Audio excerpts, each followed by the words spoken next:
Today, we're going to talk about the top 1% of music artists. The main difference between music artists that are at the top and everyone else is storytelling. This is the biggest secret weapon used by all of your favorite music artists. This is how they live the life they live of touring all over the world, creative and financial freedom, and the fun toys they get to have along the way. If you want to play in the pros of the music world, you have to become a master storyteller. With your compelling story, people would notice you and your music in a completely different way. Human beings have been conditioned to listen and keep up with great stories for centuries.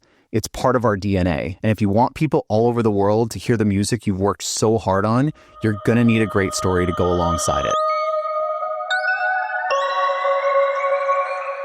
Having a brand that's just music with no story is like having a soundtrack with no movie. The modern audience expects there to be a full movie. It's like when movies back in the day went from silent black and white films to color and sound. Once color and sound arrived, the audience expected that going forward. This is the same thing for modern day music artists. The audience expects the full picture. So who am I to even talk about this topic? I have a longer video that dives deeper into my story on the Neighborhood Art Supply channel, but I'm Chris Alba. I own a niche creative agency called The Cult Creatives. We've done tens of millions of dollars in business over the last decade and have worked with some of the world's top music artists like Chris Lake, Side Piece, James Hype, ISOXO and Noctu, Sullivan King, and many, many more, as well as luxury fashion brands like Audemars Piguet and Fortune 500 companies like Puma. The Cult Creatives' core competency is creating the stories and brands behind the world's biggest artists, DJs, and fashion brands. Today, I'm going to give you all the tricks and tools that you need to craft a great brand story for your music project. So let's jump in. And before we get into the weeds of all the different pieces, let me first explain at a high level all the sections that we're going to cover and what it really takes to have a memorable and engaging brand story. The anatomy of a good story is like building a house. So how do we at Cult build a house? As brand builders and storytellers, the first question we ask is, where do we want to build the house? Next, we look at the foundation that the house will sit on. Then we work on the framing and the framework of the house, the characters, setting, plot, and structure. And then we get into the design and details and the style of the house. And finally, we have the finishing work, where we look at everything as a whole to see if it's a cohesive, intentional, and beautifully built home. So now that you understand the framework for this video, let's get into all the steps. Step 1, where are you building the house? For this component, you need to find the land where you're going to build. For story, this is like choosing the style of the story you want to create. In movie terms, this would be genre-based, like action, drama, rom-com, buddy comedy, horror, future sci-fi. Before you start creating the story, you need to know what universe you're playing in. The best way to make this decision is to listen to your music and then think of your tastes. If you look back at your life, what are the stories, movies, and shows that you loved growing up? It's helpful to make a list of those stories and then mix and match the different references from that list that would go along with your current music. Think of it as a movie and a story, and that movie and story is meeting the soundtrack of your music. They should go together seamlessly and both align to what you love and your tastes. Step 2, creating the foundation. Once you know where you're building, you'll now need to set where the house will actually sit and what kind of view you'll have from the different parts of the house. This is figuring out how the story will be unique by mixing and matching different story and genre elements. If it's an action movie, what makes the action movie unique?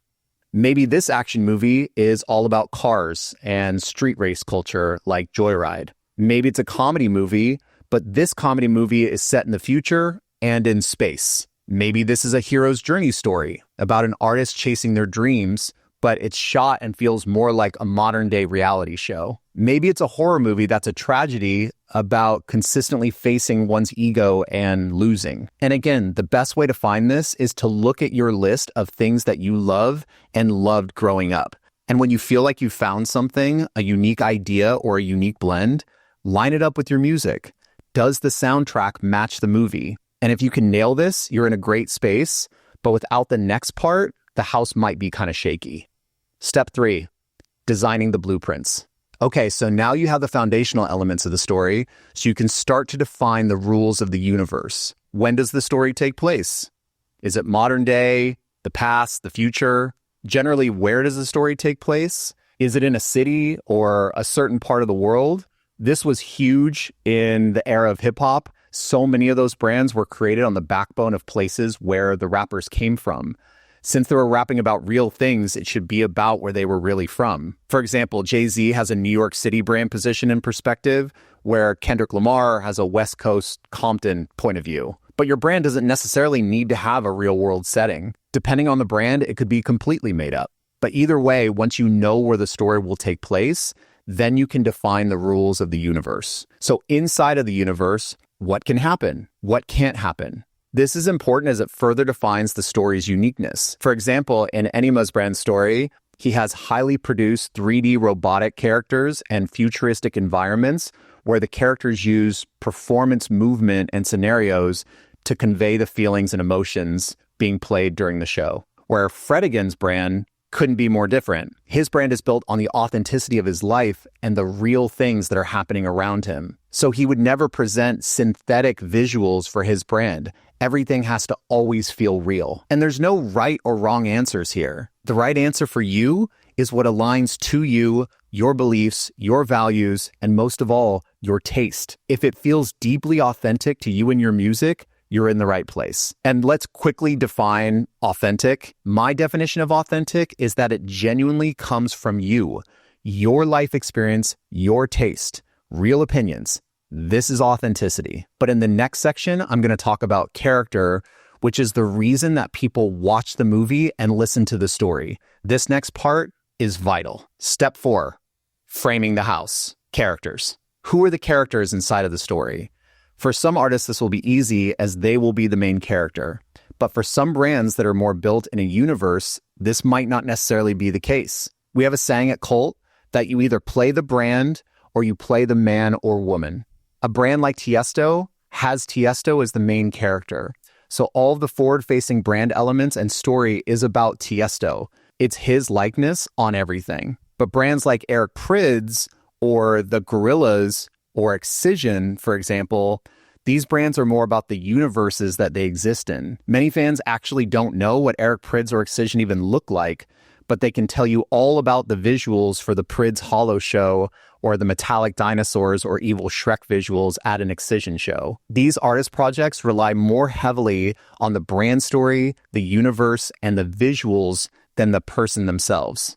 Once you define who the characters will be, the next question is, what are the character archetypes for the characters in the story? There are 12 main archetypes that help define a character's personality. These are based on the writings of Swiss psychiatrist Carl Jung. His hypothesis was that before we were a global tribe of people connected via the internet, where every person on the planet was connected, human beings existed in small tribes. And although we are very complex creatures, sometimes we're funny, sometimes we're passionate, sometimes we're heroic, sometimes we want to rebel, that the way that other humans process us is they group us into buckets based on what they think our primary motivations are. So in a small tribe, someone might think, that guy, he's the funny guy in the tribe. Or that woman, she's our queen or the ruler of our tribe. Or this guy, he's always doing heroic stuff, he's one of our warriors. Or this other person that they're the shaman or the magician of our tribe. So this technique is not just evident in screenwriting or character writing, but it's also very prevalent in the corporate brand building world. Modern day corporate brands have personalities and voices just like people, and they follow these archetypes. For example, Nike is a hero brand where their heroes are their athletes that are doing the hard work and facing the challenges that it takes to be great. Apple is a creator brand, so it's shot on an iPhone, made on a MacBook, the things that you can create with Apple products. Now, Apple started as a rebel brand. They ran these David and Goliath campaigns where they positioned IBM and Hewlett-Packard, the big computer companies at the time, as the evil empire, and Apple as the young, cool rebels who thought different and wanted to overthrow the evil empire. So understanding human psychology and how the brain groups personality types, you can see why this is such a big factor in creating a character story for an audience. And whatever your archetype is, this defines the primary motivation for your brand. For example, Diplo is an explorer brand. He started as a rebel brand, but now as an explorer, most of what he posts has to do with explorations. And this isn't just travel explorations. This is also exploring where he can go sonically and where he can go with his music. He rarely stays in one place for too long. He has to go somewhere he hasn't been yet. I had a few friends that texted me when he started making country, and they were like, "Can you believe this? Wes is going country." And I was like, I can absolutely believe it. He hasn't been there yet, and that's totally on brand for him. If he started a techno punk rock band tomorrow, I wouldn't be surprised. And the audience probably wouldn't be surprised either. And then back to Tiesto. So Tiesto is a ruler or controller brand. This archetype is driven by lifestyle and status. Every luxury brand in the world is generally a ruler archetype. For example, Rolex watches aren't just selling you a watch. On paper, they are, but what they're really selling you is status. No one needs a watch to tell time in 2025. We can all just look at our phones. But what Rolex is selling you is you are a better version of yourself with a Rolex on than without. You raise your status just by wearing it. They're selling you status, and it's all done through storytelling. I've had friends that cried when they got their Audemars AP watch. They cried because of the story that they had about the product, and then the story that they had about themselves and where those two things met. And that's the important thing to call out here. Most people subconsciously identify with certain archetypes. I've been an artist my whole life, so I identify with other creators. Generally, I've been the type of person that if everyone is going one way, I'll usually want to go the other way and be different, which is maybe the rebel in me. And then my work ethic and my desire to help others has been ingrained in me since I was really young. So a well-told hero story will generally light up the synapses in my brain. And this is what's happening with people and stories all over the world. People have stories about themselves. Whether they are conscious or subconscious, they identify as certain types of people. So with your character and your character writing, if you can create something that has a really strong identity, you will find people that will be drawn towards that character or characters. And this is truly what breeds the connection with people in the audience. The brand means more than just the music. It represents something. That's why when somebody wears a Travis Scott piece of merch, Rebel brand, they are saying something about themselves. They're using the artist and their story to define their own identity. And an important thing to explain here is that you can't be more than two archetypes. And even if you're choosing two, you should be 80-20 or 90-10 between the two. For example, Fred again is 80% an everyman brand with 20% being a creator. For his brand story, the main thing that he is selling is relatability. He just seems like a normal guy. But the 20% creator is the finger drumming and how he approaches delivering his art to the audience. So as the audience gets to know Fred and his story, they understand what he's about and they relate to him. He's a normal guy whose main objective is to relate and connect with you and doing it in a creative way. And to reiterate, you can't be more than two here, as it will be too confusing to the audience. Think of characters in movies. For example, Star Wars. Luke Skywalker is the hero. Obi-Wan Kenobi and Yoda are the sage. Han Solo is the rebel or outlaw. The innocent or damsel in distress is Princess Leia. And it's very clear to the audience who the characters are and how they serve the story and what they're all about. But for example, mixing archetypes, a character like Han Solo, he's a rebel archetype and he does have funny lines. I like this thing. But he's not the comic relief for the movie. That's not why his character is there. And once an archetype is chosen, it's important to understand that this defines the character's main motivation. If you're an explorer brand, your main motivation is to explore. And 80-90% of the time, this is what you're showing the audience. Posting an in-studio track breakdown doesn't really do much to forward the story of an explorer. If your rebel brand is dancing in the studio to your latest song, it may not convey what you're rebelling against, but you get it. The archetype defines the motivation. And as a note to this section, I think a lot of times this can be really difficult for creative people, as many of us are chameleons. It depends on the day. Sometimes we feel like exploring, sometimes we're passionate, sometimes we want to rebel. But think of it like this. that you as a person, you're all of these things. You're a complex human being, but what are you showing to the audience with your music project?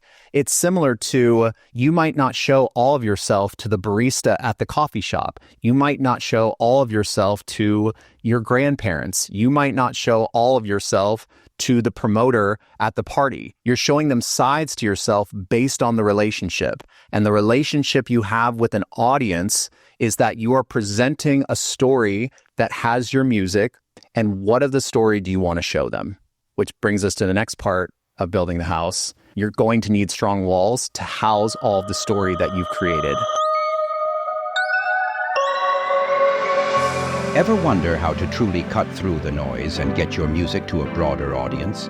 The Cult Creatives is a niche agency servicing the communities and brands surrounding the spaces of music and fashion. Our unique backgrounds of being highly involved with some of the largest music and fashion brands in the world gives us a unique perspective on how to connect creatives with their audiences.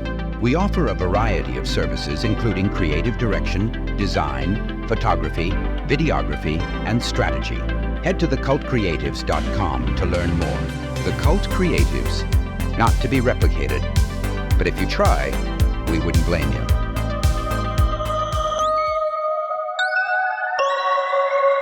Step 5, putting up the walls, creating the sandbox. For this section, it's coming up with what the story will be about. If it were a TV show, is this a reality show? Is it a documentary? Is it a hero's journey show? Is it a comedy? Is it about love, sexuality, intimacy? Is it a high-energy action movie?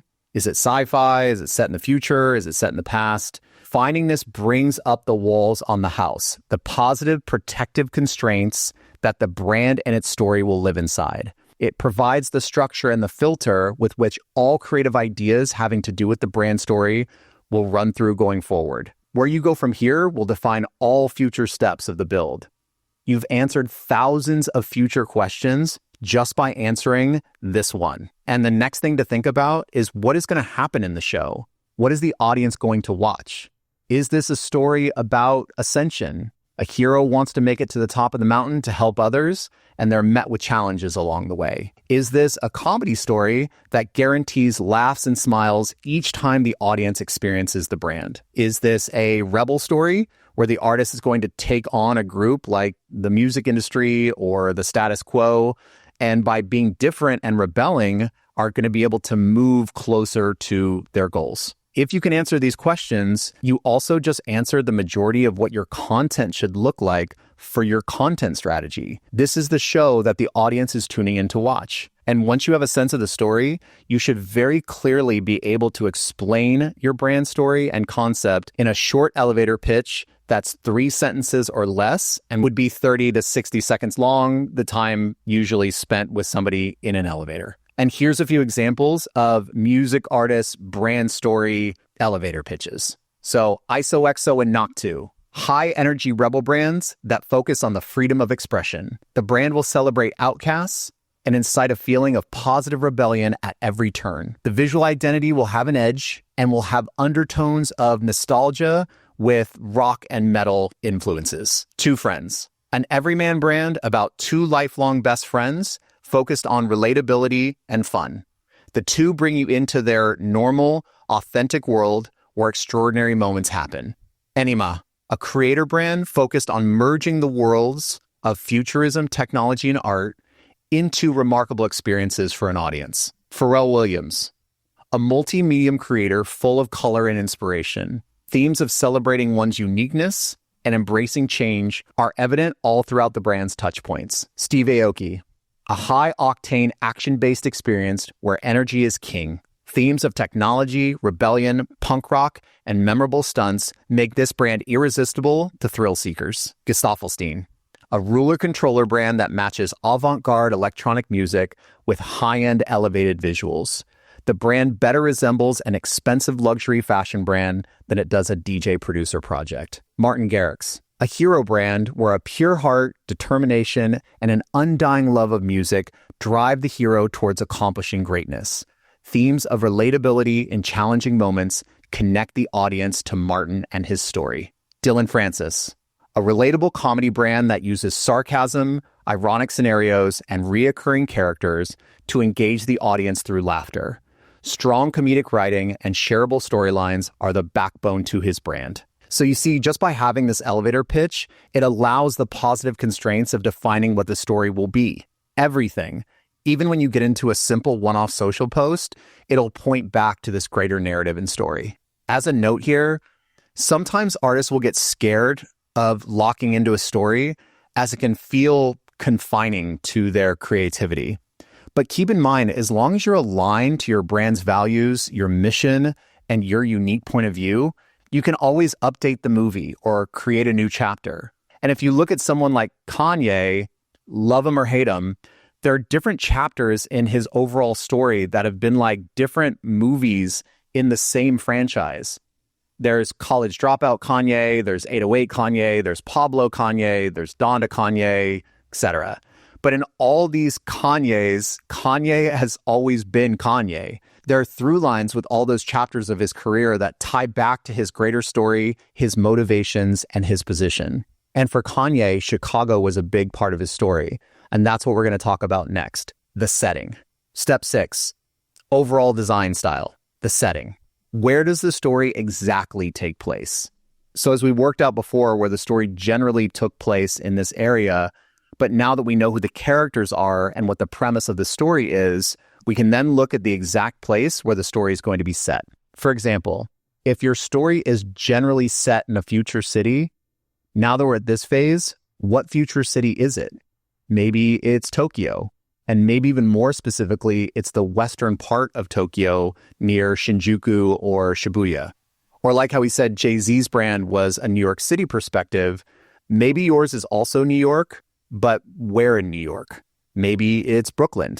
And maybe even more specifically, it happens in everyday places in Brooklyn, like bodegas, coffee shops, or laundromats. Knowing exactly where the story will take place will help answer so many questions going forward, and many of the questions that will come up in the future. It's the backing of where the story will take place and is absolutely a key part to the build process. But this next section will really define what the house will look like. Step 7, design and details. Interior design and decor. This is where you get into the spices that truly start to make the flavor of your home feel all its own. How does it actually look? This part of the story build will be like styling. What does the artist wear? What's their style? What's the color palette for the brand? For static images, what are the fonts? What might a piece of single artwork look like? What would a tour flyer look like? For video, it's more like what's the aesthetic? What's the coloring of the videos look like? What kinds of shots? What's the pacing like? Is it fast? Is it slow? All these questions need to be answered with the main question you're trying to answer being what is the overall visual language? A great way to define this is through mood boards and bringing in visual references. And a way to find some of these images could be watching movies or shows, going to the bookstore and looking through art books, look through old magazines or study old album covers. Pinterest is not a bad place, but a lot of people do this, so people are using the same references and it can make things look a little homogenized. So it's better to go and dig in places maybe where people aren't. And if this part's wrong, it's likely not going to connect with the audience. Think about movies you've seen where you were served some kind of ad or trailer telling you about the movie and you thought, that's a cool concept. And then when you saw it, stylistically, it just didn't hit and it took you out of the story, which ultimately made it forgettable. So just like the soundtrack needing to match the story needs to match the visual language. It should all be cohesive, coming from the same point of view. And as a note on this, don't look at other artists for this. You won't stand out. Look outside of your world of music and find things that fit with your taste. The best is referencing things that you grew up with. This makes it 100% authentic to you and your uniqueness, and not just something that's currently trending with other artists. And this is where you can really win with your uniqueness and all the details around the things that you've chosen. You know your references because those were the things that moved you in your life.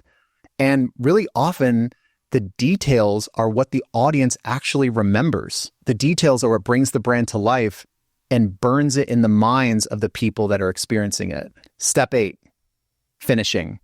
And as I just mentioned, the devil is in the details. One of the things I learned from working with great producers is they are obsessed with the last 5% on a song, where most new or intermediate producers will call it good enough at 90 or 95%. The greats will spend weeks, sometimes months, working on the last 5% of finishing a song. Your brand story should be no different, and you should handle it with the same amount of care. And this last step of adding the final touches and making sure all of your choices are cohesive and everything fits together is what makes the house your house. It's now a complete house, a complete thought that came from you. It's a beautiful house on a beautiful plot of land, and this house feels like you and your story. You could spend years living inside this house and expanding on the property because the home, the way that it was custom built for you and your taste. And it's built with things that you love, and it perfectly houses your brand story and your music. And this house, through expansion, could become a neighborhood. Or if you do it right, it could become a whole city. If you stuck with this video to this point, it means that you care deeply about your project and getting better. And I'm confident that you can figure out how to apply these learnings to your own project. Now, the reason that somebody may hire or engage us with Cult after seeing a video like this isn't because the knowledge isn't there. The main reason is that the people that we have as clients, they just want to go faster. They want to go more efficiently. They want to have more clarity around the brand and work with us directly to have us touch and oversee the story side and brand build for their project and then sign off on whatever's being created. They want someone to build and create directly with them. And what I've noticed is that most of our clients are the type of people that they greatly value their time and they're ultra focused on growing, getting better, faster, stronger. But regardless, if we ever work together, if you give this time, energy, and attention, you can absolutely figure this out and really make an impact with your project. I have a bunch of other videos on the Neighborhood Art Supply channel that go more in depth in a lot of the things that I covered today. So if you found value here, you can go and check those out. But appreciate you hanging through this. Good luck with your project. Much love from California, and I'll see you next time. Peace.